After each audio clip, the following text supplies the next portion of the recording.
on a su réserver les Gardiens de la Galaxie. Ta-ta-la-ta-la. Eh ouais, on a eu de la chance. Donc du coup, on va pouvoir faire l'attraction dans 255 minutes. Ouais. C'est précis, hein. Ouais, c'est précis. Donc voilà.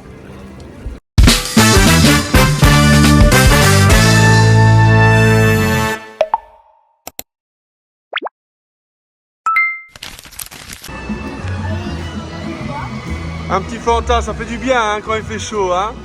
On a le temps. Hein. Manger, on a... Fatigué? Ah oui, non, c'est trop bien. Et toi fatigué? Ah. Nous on est des vrais. Bon donc finalement on a changé d'endroit pour manger.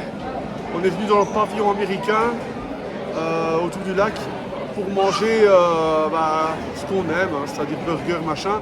Parce que là où on était c'était plutôt des spécialités et on sait très bien que les enfants n'auraient rien mangé, donc on a préféré venir dans un truc où il y a des pizzas, etc., des trucs que les enfants aiment.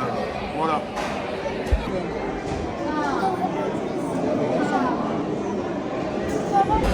Bon, c'était super appétissant, mais j'ai mangé 3-4 bouchées et voilà, je pense que je sature. Il faut vraiment que je remange plus sainement. Je me mets au poulet et je me mets à la salade pendant 6 mois dès que je reviens chez moi en Belgique. Parce que j'en peux plus, en vrai, je pense que manger des burgers quasiment tous les jours. Voilà, on a quitté le resto sur la zone américaine. Et là maintenant on file direction la Norvège pour l'attraction Reine des Neiges. Ensuite on fera le tour des pavillons avant d'aller faire les Gardiens de la Galaxie de l'autre côté du parc. Et plus tard on reviendra ici autour du lac qui est derrière moi pour voir le show qui est magnifique ici en fin de journée. Donc voilà, impatient de voir ça, mais d'abord on va quand même profiter de ce qu'a à nous offrir ce magnifique parc. Voilà. Allez, on est arrivé en Norvège. On a promis aux filles de faire l'attraction Reine des Neiges, donc du coup on va commencer par ça après la pause déjeuner, la pause de midi. Finalement je parle comme les Français.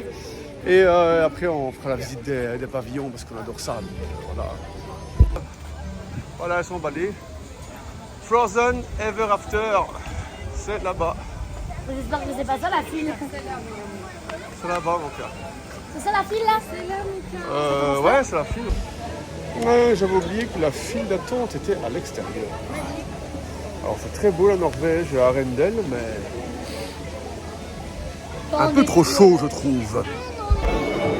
Ouais, ça va, franchement c'est fluide parce qu'il y a peut-être 45 minutes mais on avance quand même pas mal, donc on s'ennuie pas, et puis c'est joli.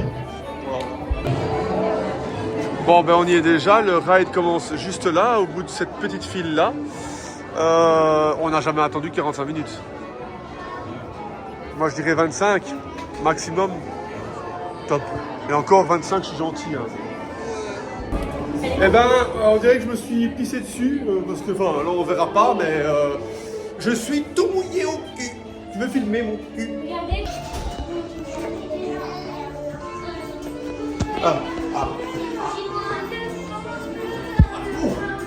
Dégueulasse. On sort, évidemment, une boutique avec tout le merchandising. Oh, elles sont belles.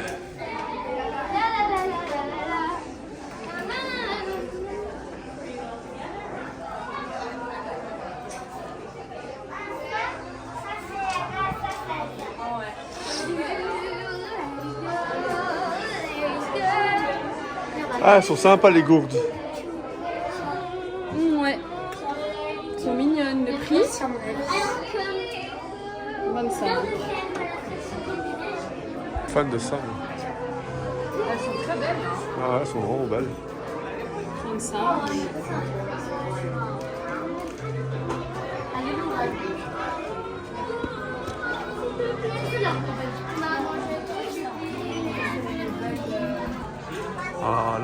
Ah, langue.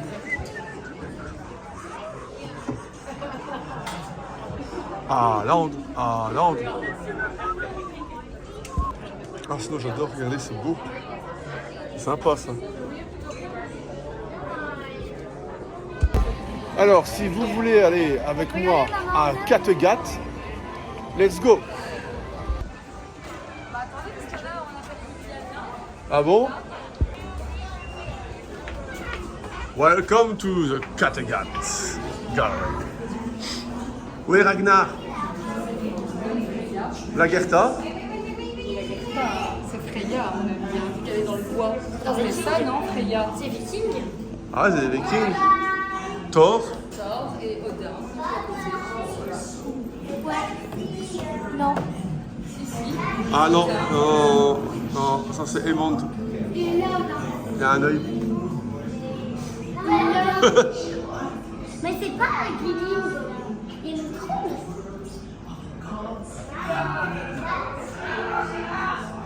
Excellent, bah ouais, c'est eux, hein. C'est Freya. Bah, c'est noté en plus. Freya, Odin et tout. Loki. Ça, c'est Loki. Ouais, Loki. Voilà, c'est bien ça. Freya et Odin. Where is Ragnar Lodbrok et Rollo, le duc de Normandie? Mais toi, tu préfères Haraldsson? Non, non. Ah bon?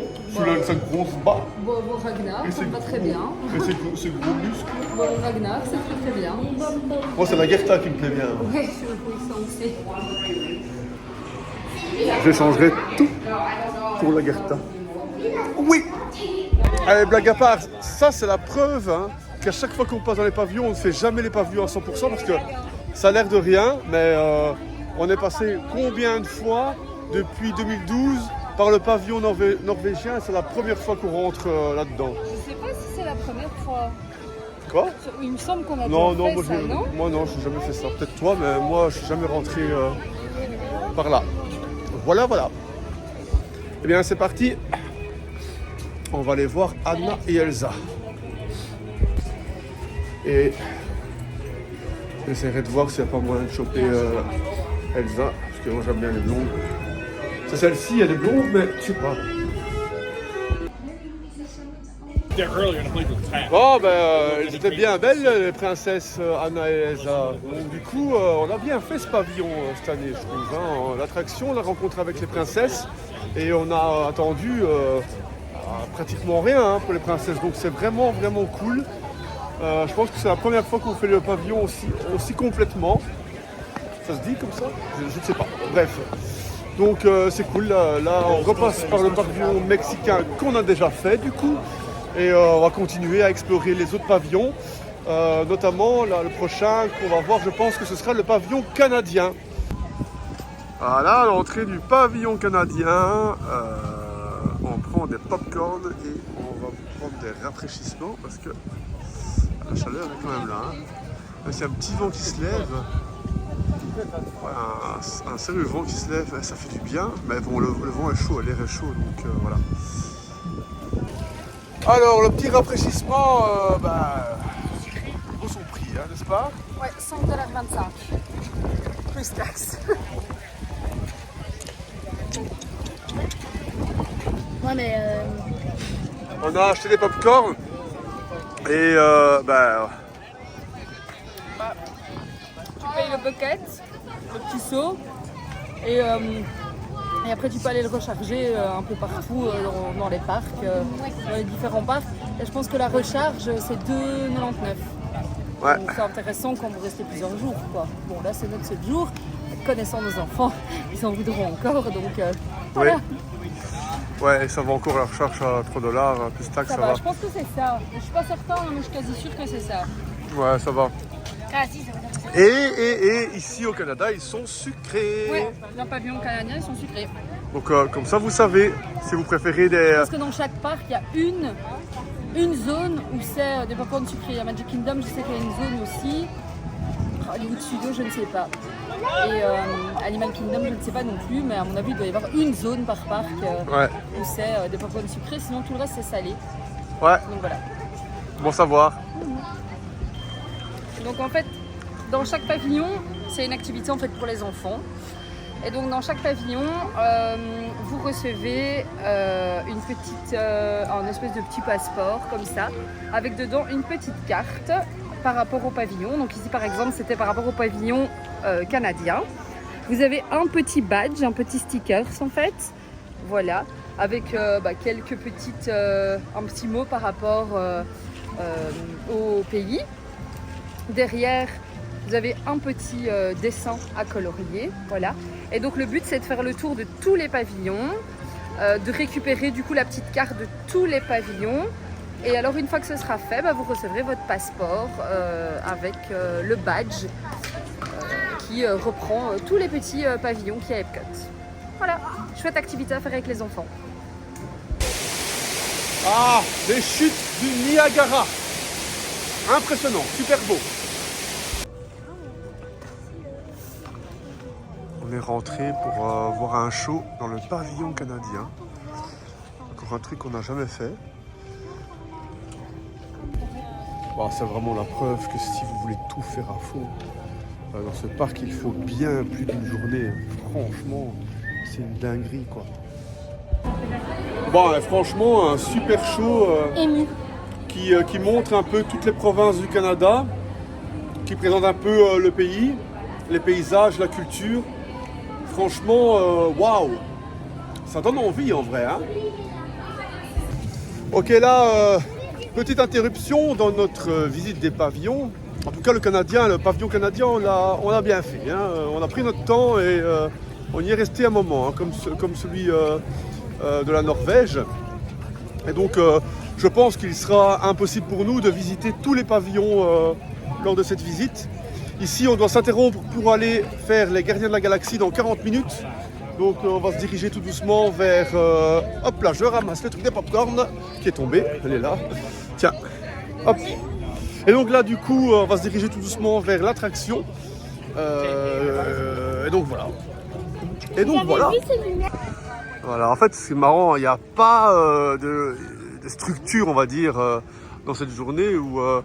En fait, on va par objectif et donc il nous arrive de devoir traverser une partie du parc pour aller là où on doit aller. Parce que voilà, on a des endroits où on veut manger, il y a des attractions qu'on veut faire un peu plus que d'autres, on va dire. Donc du coup, c'est pas qu'on est structuré dans notre façon de visiter le parc. Par exemple, pour faire le tour des pavillons, c'est pas qu'on fait le tour. Non, parce que malheureusement, on a des impératifs d'heure qui nous obligent un peu à écourter certaines zones, à revenir en arrière. Et donc voilà. Et bon, ça malheureusement, est-ce que c'est un défaut d'organisation? Je ne pense pas. Je pense que c'est bêtement comme ça. Hein. Bon, on a booké une attraction qui est à cette heure-ci. On est dans les pavillons, fatalement, voilà, on n'avait plus rien à faire dans la zone des Gardiens de la Galaxie. Donc, fatalement, on va ailleurs, on fait autre chose. Et comme on est à l'autre bout du parc, on retraverse le parc pour revenir là où on doit aller au rendez-vous, quoi. Après, comme on est dans la zone des Gardiens de la Galaxie, je pense qu'on va terminer de visiter toute la zone là autour des Gardiens des Galaxies, en tout cas faire les attractions qu'il y a à faire avant de repartir en soirée faire le tour de ce qu'il nous reste à faire dans les pavillons et après en soirée assister au spectacle nocturne. Donc là ça nous remettra un petit peu dans l'ordre je vais dire des choses et je pense qu'on pourra se dire voilà, on a fait une bonne journée. La chance qu'on a eue, c'est d'avoir quand même, je trouve, relativement peu de monde parce que voilà, on a pu faire l'attraction Reine des Neiges en moins d'une demi-heure d'attente. On a pu faire d'autres choses sans trop attendre non plus, pardon. Et donc, c'est tout bénef, quoi. Évidemment, le conseil que je peux vous donner, c'est de prendre le Genie Plus, mais évidemment, tout se paye. Et quand on est 6, ça fait quand même mal au portefeuille.